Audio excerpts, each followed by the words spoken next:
It's always these leftist nut jobs that do stuff like this. Evie says when she finished the special keepsake, the store employee shocked her by refusing to allow the bear to be named after Charlie Kirk. She just didn't agree with it. She didn't support it, and she told me we're not doing this. If you went in to Build-A-Bear and you said, I want a George Floyd Build-A-Bear, they would cry and give you 2 Build-A-Bears.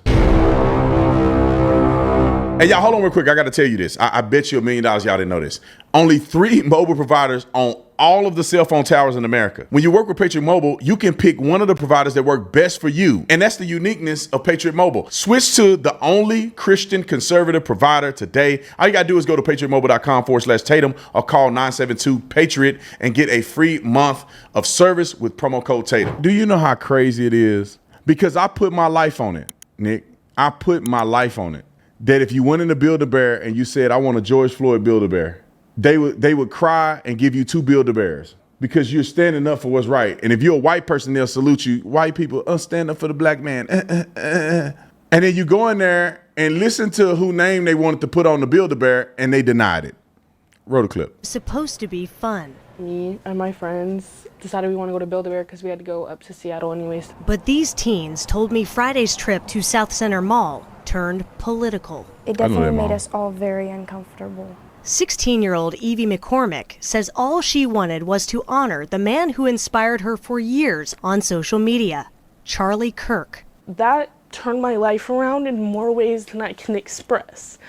And his name is Charlie Kirk. But that name didn't make it past the Build-A-Bear manager. Evie says when she finished the special keepsake, the store employee shocked her by refusing to allow the bear to be named after Charlie Kirk. She wouldn't print the name on the bear's birth certificate, a decades-long tradition for the brand. She just didn't agree with it. She didn't support it, and she told me we're not doing this, folded it up in the forest and threw it away. I scoffed, walked away. I was like, Kaylee, you have to pay for this. I handed her my card, told her my PIN, and I walked away. I went inside the Build-A-Bear and talked to the manager of the store. When I asked her if this happened here, she said it wasn't something she could comment on and told me to call their corporate office.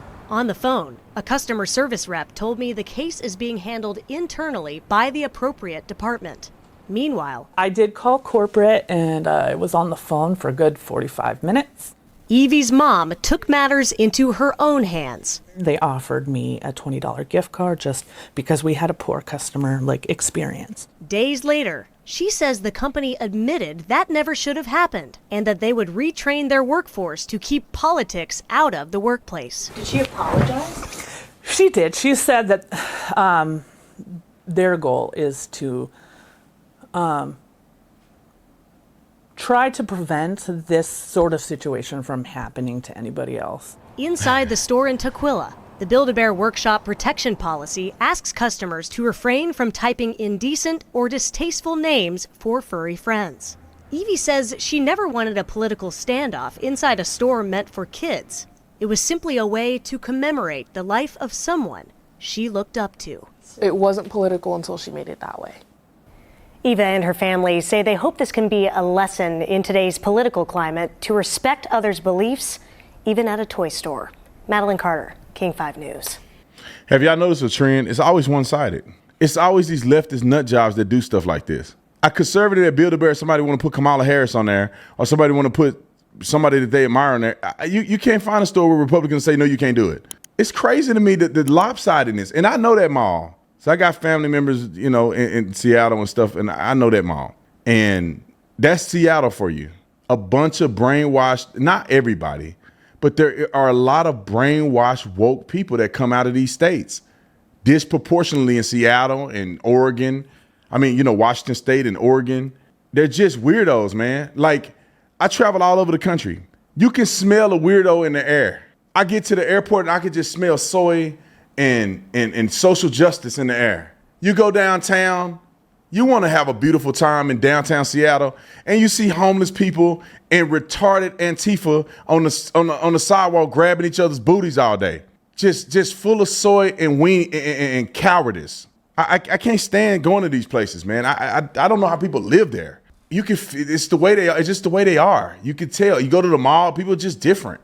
Versus when you go to the South and people are respectful and yes, sir, yes, ma'am, and everybody's happy. And you go to Seattle, everybody's moody and mad. And It's raining. Everybody's sad. It's like the end of the world. Like everybody go there to die. I'm sure they die spiritually there, for sure.